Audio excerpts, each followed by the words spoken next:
Welcome back, everybody, to another episode on D Horizons. Today, I'm with the awesome Mick Scarlet. Are you dialing in from London Hello. today, Mick? I am. I'm sitting here in Camden in my living room. How is Camden today? It looks quite grey, but it's quite Camden-y. It's full of cobbles, as usual. Oh, I miss Um, Camden. It's a lovely place, Camden is. yeah. Yeah, it's good. To be honest, it's funny. When I was young, I used to come here all the while to go clubbing. Used to go to Electric Ballroom a lot. In fact, it's where I met my lovely wife. Ah. But now I don't go out so much. And I kind of, because as I've got older, I'm less prepared or physically able to do the crawling, fighting, trying to get in clubs like I used to do. It's quite shocking how much harder it is and how you suddenly go, oh, right. And also how much it hasn't improved, if you know what I mean. But kind of places that were quite difficult when I was in my 20s and 30s are still difficult now I'm in my 50s. So it's, and so you kind of find, now I live here, you'd think I'd be going out all the while and experiencing it. And to be honest, I kind of don't. And I think that's because it's one of those places that there's quite a strong, in Camden, there's quite a strong sort of heritage lobby around keeping the cobbles and keeping the old stuff. And the problem with that is their voice tends to be louder than those of us saying, oh, yeah, but you can keep it, but could you make it so that it's not painful? Yeah, we're not trying to ruin the heritage. We just want to have both, Yeah, we don't want to, knock it all down and build a shiny concrete box. We just would quite like something done to the cobbles to make them slightly less bouncy. We understand that things like the horse hospital is, listed. We get that. But if they're not a way of bolting a lift on the outside or doing something that just little things, it's not. I mean, I kind of advised the market for many years, and I witnessed however much people want to do stuff, there's so many barriers to stopping it happen that you end up kind of losing the will to live because you argue very sensibly that it not only is it about access, but it's about safety, and it's not just safety for us. everybody.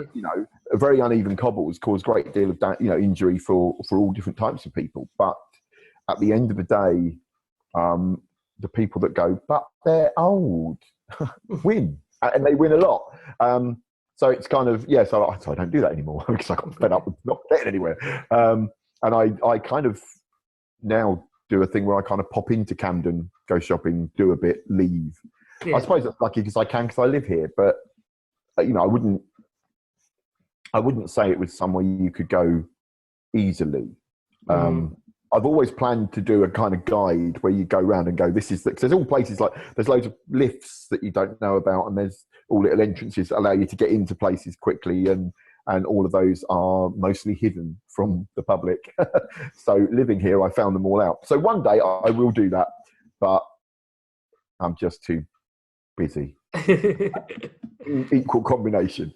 Well, you said busy is the word. When I was, when obviously you and I have met a few times over the years, and we know what we're kind of both up to in that world of disability. But I was doing a little bit of research before the interview, and wow, the amount of different jobs and different worlds you've been involved in is phenomenal.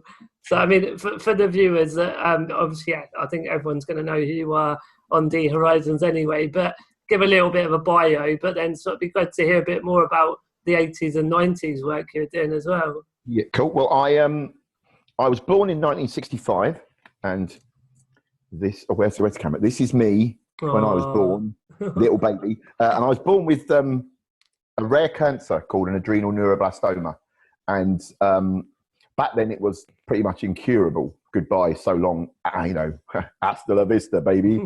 But my doctor said, let's give him a chance. And there was a new drug that they wanted to test. So they tested it on me. And as you can tell, I survived. It was all touch and go. No one thought I'd live to be past the age of 5. Wow. But I just didn't die. And so I went to school, mainstream school, kind of did exams and everything. Wasn't very good at PE because the tumour had pressed on all the nerves to my right leg. So my right leg is kind of just a thing. I wore a caliper on it. It's now called a brace, but back then in the olden days, I had calipers as well. Yeah. Did yours Not always nice. keep falling off and breaking? They were just Right? horrible, I used to horrible have to things. go to school with a can of oil and a toolkit because whenever I went out and got wet, they'd squeak Oh God! and then freeze. And You're I'd be like like, the Tin Man. yeah. And then every now and again there'd be this. I'd feel this kind of, and all the screws on one side had fallen out, so the leather cup at the top that kept your leg in place had come apart. That's And not it was good. like, oh, I'd have to go off to change it to the toilets, and some people would come in and I'd be there with a screwdriver going, just fix it yourself. Yeah. The one good thing, of course, is when you've got a leg made of metal, no one bullies you. Yeah, Because that's if true. they try, you kick them where it hurts. Yeah. And I did that quite a lot, and so people stopped bullying me quite early on. So then I kind of, when I was 15, my spine collapsed as a side effect of the treatment I had. So I became a wheelchair user. And this grumpy sod is me just after I came out of hospital. And you can't really see it, but I'm sat in one of those really old ministry chairs, the grey ones that are so uncomfortable. The bone shaker. Very quickly, I became this goth. And that's the wheelchair I was sat in. It's really annoying that I had all black on, but I had a brown wheelchair. But that was what you got given, so you had it. No style choice. With the wheelchair, I mean, obviously. Those wheelchairs used to break about once every 6 months. It'd snap in half. So I used to have the wheelchair services were just like delivering them. Here's another one. That's why I had no choice over the colour, because there was no point, because it didn't last long enough to care. And when I came out of hospital, I sort of spent some time. So I wasn't really well enough to go out for about 2 years. So I just sat at home and played keyboards and learned to play synthesizers, which were all the rage in the early 80s. And I kind of turned myself into a wheelchair using Howard Jones, in that I was all on my own, surrounded by keyboards. And I did loads of gigs with that. Then I formed a proper band with other people, because it's very boring being on your own. And we toured with bands like Gary Newman, Sheep on Drugs, Right Said Fred. Right Said Fred, yes. Right Said Fred was with another band, actually. I'm getting mixed up. I'm too old. It's all long ago. And while I was doing that sort of band thing, I got spotted by a TV producer who was on a stag night at a club in Luton, and where I was born and bred, but also where I was playing. And so he said, my computer blew up on stage, and I had to fix it on stage. So the calipers kept blowing up, the wheelchair kept blowing up, the computer kept blowing up. We've never had a good relationship, as you know, from how difficult it was to get me to actually get online with you. So, oh dear. So it blew up, and I fixed it on stage, but I just kept talking while I did it. And this guy came up and said, "That was really amazing. I really expected you to get bottled off stage, and you didn't. You were quite engaging.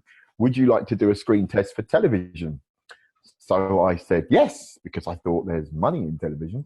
And so I never wanted to be a TV presenter ever. I wanted to be a pop star. And so I started doing this TV thing predominantly because at the time, it was just at the start where if you were on telly, you kind of got a record deal thrown at you. And I thought, this is going to be it. This is, Kylie and Jason. Yeah. And it really ended up where, kind of if you went hello, they said hi. Stock Aitken and Waterman rang you and said, "Would you like a record deal?" So I thought, I'm in. Not the case. But I kind of ended up doing television. So I did some stuff for ITV, and I presented a mainstream show for them with people like Toyah and sort of Simon Fanshawe, kind of different people that have gone on. Well, obviously Toyah was like, "Oh, Toyah." And that was really weird because it was my first show. It was all about green issues. So in 1989, television programs were being made about recycling, cycling, keeping fit, looking after the planet. It's not a new thing, folks. And so I did that. Then I went on and worked for Channel 4 doing youth, Y-O-O-F. With an F, television. Yeah, youth, mate. Youth. And I did a show called The Survivor's Guide, which was all about love and sex and drugs and all things that young people like, right? Yeah, shock. And from that, I then co-presented a show called Sex Talk. And on that, I did a few things, but I did a documentary called Willing and Able, which was all about sex and disability. And it was one of the first times it had been kind of done in the way we did it. Yeah. And it was that sort of started me on that path of understanding that while disabled people have very different impairments, they have a similar experience. Because I was talking to people that were all different, types of illnesses and conditions and impairments, but we all sort of started to have that thing of being different, the way people treated us, and we all treated us less sexual, despite the fact we all weren't. Then, bizarrely, after doing Sex Talk, I got offered a children's television series by Channel 4 called Beat That. And no, don't. The TV shows I've presented have been called some really weird things. And I kind of went in and said, are you sure? I'm in a band, I wear leather, I've got spiky hair. And they went, yeah, what we want you to do is we want you to be unlike any TV presenter that kids have ever seen. We want you to be like their annoying older brother. And at the time, everybody looked like spiky hair and leather jackets. It was all in, man. Yeah. So I kind of got it. So we did that.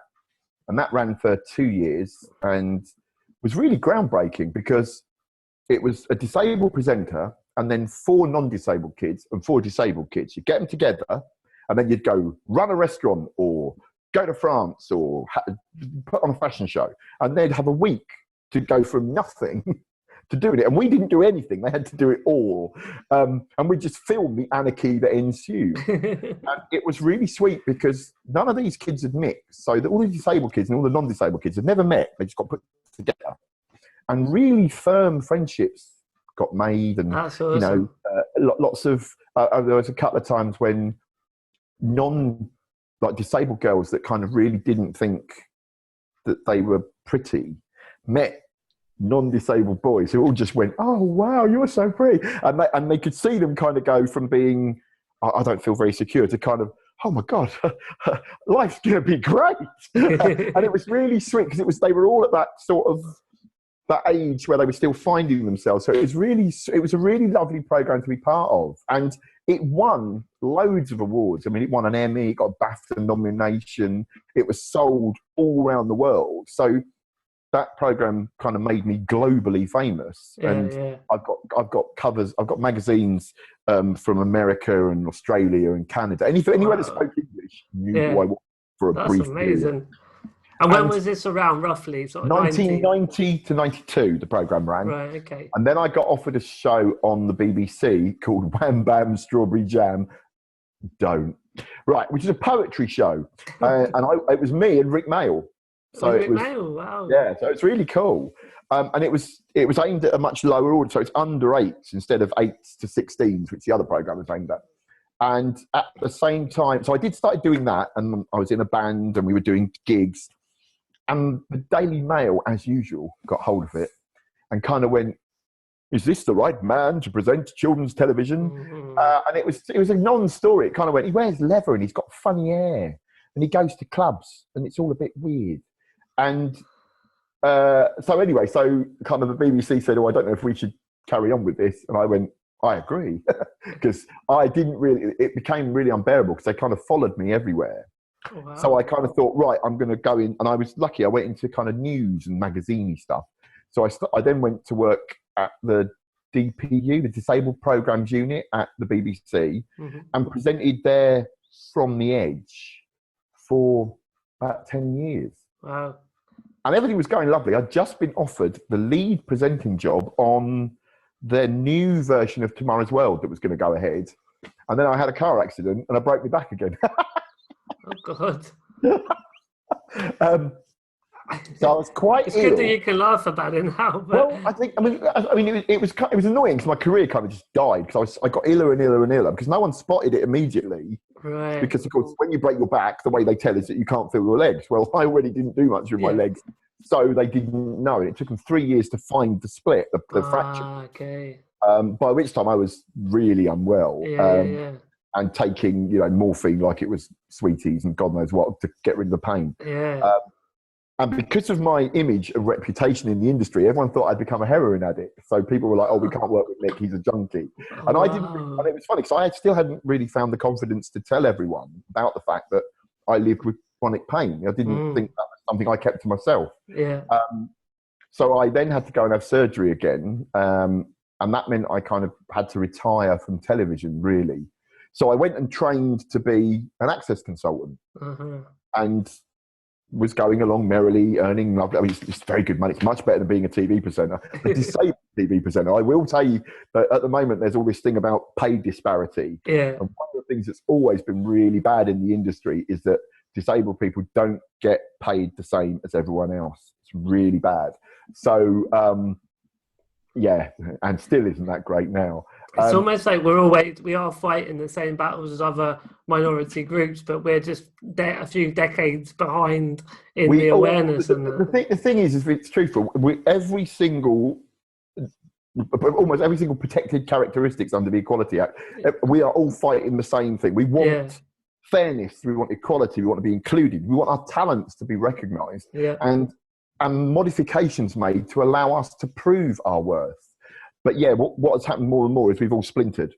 I mean, it's happened to the disabled community immensely in the last 10, 15 years. You know, now there's a big battle between invisible and visible impairment.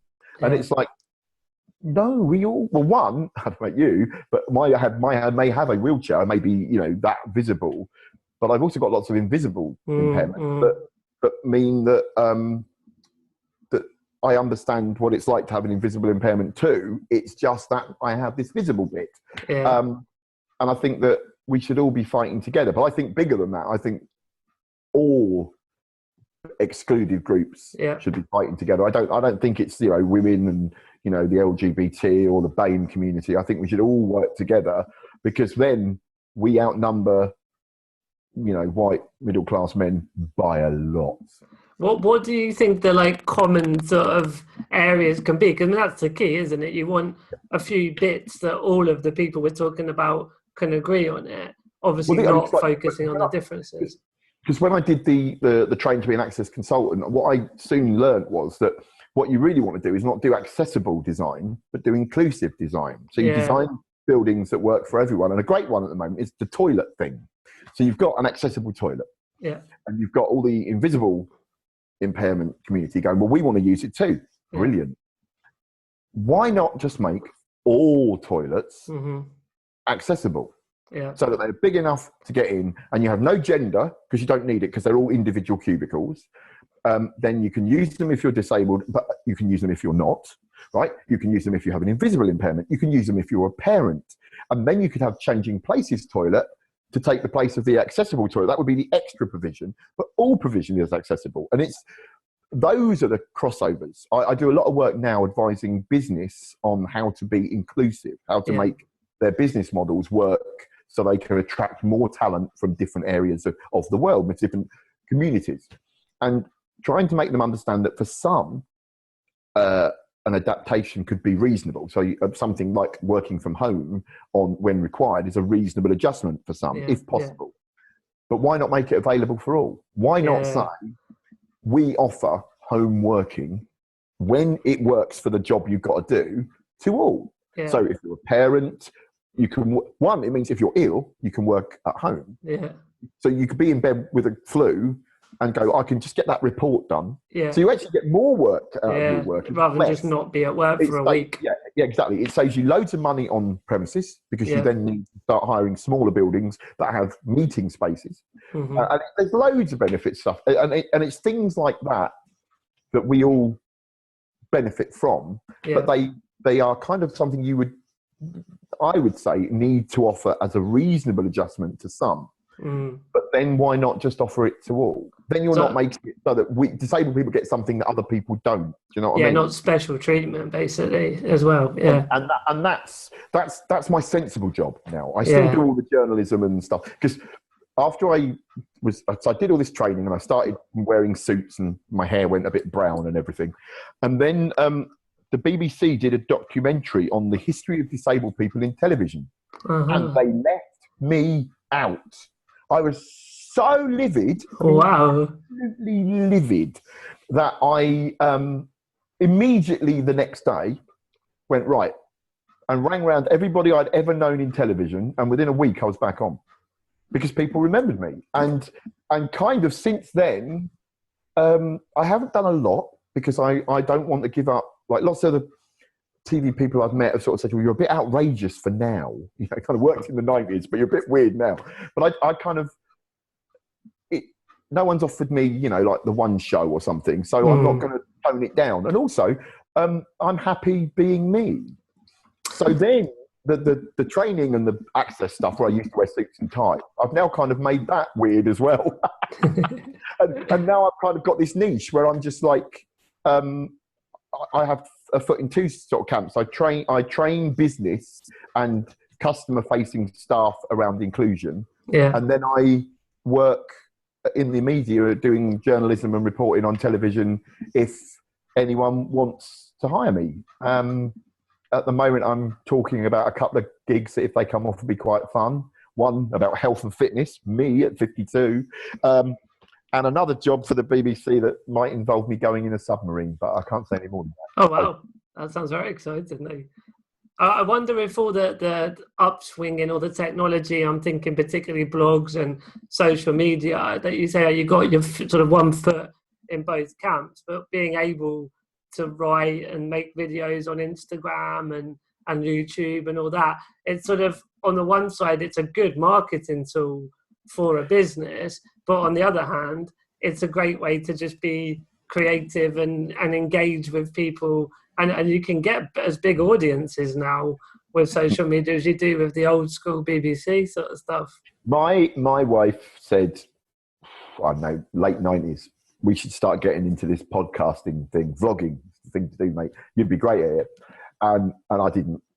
And now it's just everyone's doing it. One of the problems I have, and if I'm really honest, I'm so busy. Yeah. I could, because like, you know, you've done this and now you've got to go and edit it and put it all together and lovely. And it's a lot more time consuming than people think. People kind of go, well, watch a vlog, and they go, oh, that was fun, not realizing that's probably taking someone all day to edit. Yeah, that's true. And, you know, it might only, I mean, you can only do like 10 minutes at the maximum, you know, 20, this will be 20 because you can't shut me up. But do you know what I mean? They're quite short. Yeah. They still take a lot of time to edit if you want it to be, you know, lively and kind of fun. And so, I mean, I'm going to do it, but you do it in the sense, you know, you might not have a podcast or a vlog, but you know, you're very active on social media and you do little Instagram funnies and that, don't you? So yeah, you can't get me off Twitter. It ruins my life. Just on it all day. In fact, hold on a minute. Let's just let's take a picture of Martin. Hello, Martin. Hello. There you go. How are you doing? I'll be on Twitter next. So yeah, and it's funny. So I did a training yesterday for disabled artists, saying how to get their message across and how to get themselves known. And I'm a big believer in social media. I think that, and I think more than that, I think for what it's done for the disabled community is immense. When I was young, people would say, oh, you're disabled. Do you know so-and-so? And the answer would be, no, of course I don't. We don't all know each other. Yeah. Now, we kind of do. Yeah. And if we don't, we can easily find them because most people are on social media. And it means that we can all support each other. And I think it's really empowered us as a community to see that we share experiences and to get a voice to why things are wrong. I don't think that we would have had as much of effect, say, on the recent PIP debacle if it wasn't for the fact that people could tell their stories on social media. Yeah. Because so much of the kind of government sort of propaganda, well, that's a bit heavy word, but yeah, more like propaganda, let's go with that, is that it's all working lovely. Yeah. And yet people are saying it's not. We know our own story. I mean, I don't think I know anyone that had an easy time with it. No. But we know our own stories, and then we can find out that actually I wrote a whole series of articles about it, and I thought my story was quite an annoying one. And then I found out all these people that were just being totally denied benefits for stuff like, you know, having MS. Yeah. Like MS, man. This isn't like just a spinal injury that's static. This is MS. Yeah. This is stuff that, you know, kind of if you're good today, you won't be good tomorrow. That's just, and the idea that people are going, well, you know, you lifted up that thing or you reached for this. It's like, if the doctor says you're entitled to it, then you should be entitled to it. Yeah. Story. And I think we're winning that battle now. And I think that's all because social media has allowed everybody out there to get their story out, which has then given the proof to the politicians and to the campaigners. And it's not one story or two; it's an avalanche. A lot, yeah. And while, you know, we I don't know if anyone saw the debate on in the House of Commons. I think it was yesterday, actually, no, day before, where the kind of members of the Conservative Party were laughing at stories of people dying while they were waiting for benefits came out. If anything, I think that works against them. I don't think laughing at the thought of people dying is ever going to work in your favour. No. And I think that kind of people are waking up to the fact that a lot of this change was sold as a way of empowering disabled people, and what it hasn't done it. Like I said, I train business to be inclusive. How can you get disabled staff? And one of the issues is they still don't know. They're still learning. They're still working out how they're going to do it. So you can't say to a disabled person, get a job. If all the industry still doesn't know if they want to employ you, how they're going to employ you, what changes they legally have to make, what changes they could make morally, they don't understand any of it. So they're kind of putting the cart before the horse, if you know what I mean. They're not, the society isn't built yet for us to all be able to go to work easily. Yeah. So saying you can't have money because you could work fine. But if the work isn't there and the employers don't employ you, you can't work. I look out of my window in my flat in Camden and I look at 3 offices. Out of those offices, 1 is accessible. So if I wanted to work in the 3 offices opposite me, only 1 I would be able to work in.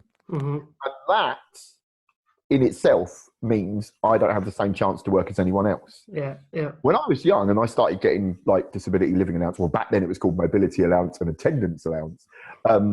They were, one of the reasons why they were invented was to say, well, you can't really get around like everybody else. So have a little bit of money and you could spend that on a cab or you could hire a car.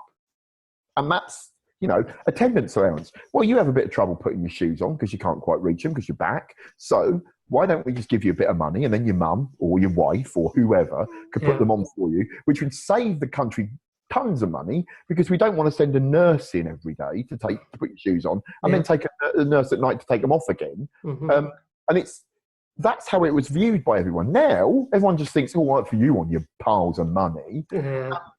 And I think that's going to be the next battle that we fight. Is I think that we've got people listening now around PIP and ESA, and what we've got to do now is tell the world we aren't all on easy street. Being disabled isn't the way you end up earning a load of money off the state. You know, when my back was damaged the second time, I had to give up work and go on benefits. And my wife gave up her £500 a week job in computer games to look after me, and was given £50 a week in carers allowance.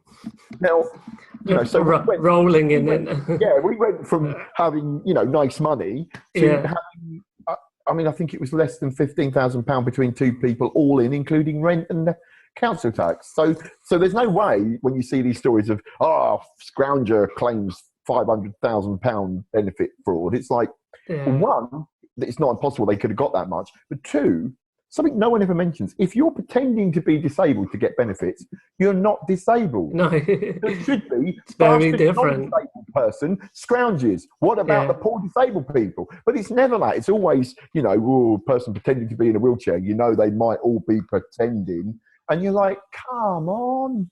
So, and it's funny. That's why I still do so much work around journalism. Yeah. Because... and it's why it's very annoying. I keep getting announced on television shows, disabled rights campaigner, Mick Scarlet. It's like, I'm not a disabled rights campaigner, I'm a journalist. But I write about this stuff because, you know, the more the more we all communicate with each other, the more stories come out that need telling. And I don't care anyone says, you, me, we tell disabled people's stories better than all the non-disabled people, Yeah. because we don't bring all the tragedy and the woe. You know, if we did DIY SOS, it wouldn't be so much pity. They'd just get a nice house. Let's sort it. Let's do it. Yeah. I've always thought, could I go on DIY SOS and just say, give us a nice house? And they go, oh, lovely, yeah, great. Cut all the pity rubbish out. I'm quite happy. Yeah. But yeah. Now, there's so much we could discuss. We're going to have to wind it up in a minute, Mick. But Okay, mate. I mean, I guess looking at the last sort of question, really, looking forward, I mean, what have you got? You mentioned there might be a bit of TV work. Obviously, you're still looking to fight the fight on the activism. Anything else in the pipeline? I'm hoping a couple of things. I'm hoping to start up a new training business, training airlines around inclusive practice. Yeah. Because I now train I train Network Rail staff, London Underground staff, and Uber drivers. Mm-hmm. That's a battle in itself, but fun. To be more inclusive, to work out how to work with disabled customers. But like last year, year before, I broke my leg on an aeroplane, and while I'm still fighting the legal case, it was kind of due to a very poorly trained cabin crew. Right. So it kind of made me think, well, all the stuff I do for the other kind of types of transport would work on aeroplanes. And it's especially important because on an aeroplane, it's much more serious. If you break your leg on a plane, you're in trouble. Mm. Whereas you break your leg on a bus, they can kind of take you off and stick you on an ambulance. Took a bit of a skill to get the pilot kind of went, and got me to an airport quick, but it was touch and go. It really was. Wow. So I'm going to do that. I'm going to do a lot more of the training stuff. I like training, but I'm also going to go into offering disabled people, artists, creatives, businessmen, anyone, training around the media and how to get what you want out. Because one of the things that happens a lot to us is we'll go on something to talk about a subject, and then we'll get hijacked. And you come off and you kind of go, I know what I wanted to say, but I didn't get the opportunity to say it because the presenters didn't give me the chance. Yeah, and they just kind of led it their way. You shouldn't have the chance. What you should do is I will teach you how to be the one in control. You're that. So because it seems silly to have all these years of experience. I mean, I'm celebrating 30 years as a presenter next year. Because even when I was in hospital having my spine replaced, they took my spine out when I broke it the second time and replaced it with titanium. So I genuinely am Wolverine from the chest to the groin. But that bit's great. And worth over £250,000 in scrap. So unbelievable. It's brilliant. Better watch it, you scrounger. Yeah, that's it. Yeah. If I ever disappear and Diane starts driving around in a big car, she's melted me down in the bar. But yeah, so that's the plan. And of course, to have more fun. Because I've been working too hard, and I used to party hearty, and I'm forgetting how to do that. So this weekend, I'm going to see Mark Armand tonight. I'm going to see Catherine Araniello's show. Anyone watching, if you've not heard of Catherine Araniello, go and find her. She is the best, funniest, most brilliant artist, and I love her. And then there are other things in the pipeline I can't really talk about. There may be an American TV series, but I can't talk about that. I have, so I've jinxed it. Sorry, you can tell I'm a proper actor and all that, darling. It's like, don't say anything, you might jinx it. Yeah, that's it, really. How can people follow you? You'll never end this show. How can people follow you? On Twitter, I'm Mick Scarlet. That's MIK Scarlet with one T. And that's basically just type in Mick Scarlet, old bloke, used to be on the telly, and I'll come up. And then, yes, follow me on Twitter. I'm on Instagram. I'm not on Snapchat. Don't know what that is yet. Haven't still been about that one. Facebook. I have a website. And yes, please follow me. I'm nearly at 5,000 followers, and that would be wonderful. Because yes, I've become addicted to going, 97, 4,970. So yes, I'm one of them. Yes. I'll shut up. You can end it We'll now. wind it up. I was going to let the guys know watching that Mick's kindly going to be sharing top tips on sex and relationships. So follow the article below to find out how to sign up for those, which would be very exciting. And thank you for doing that as well, Mick. No worries. And we'll probably catch up again later in the year at Parallel London. Yes. Yes, if not before. Yeah, if not before. Yeah, parallel. Got to get yourself to that. This year, I might even actually take part. Oh, cool. All right, man. We'll look after yourself, and we'll catch up soon. Thanks a Bye lot. bye. Ta-da.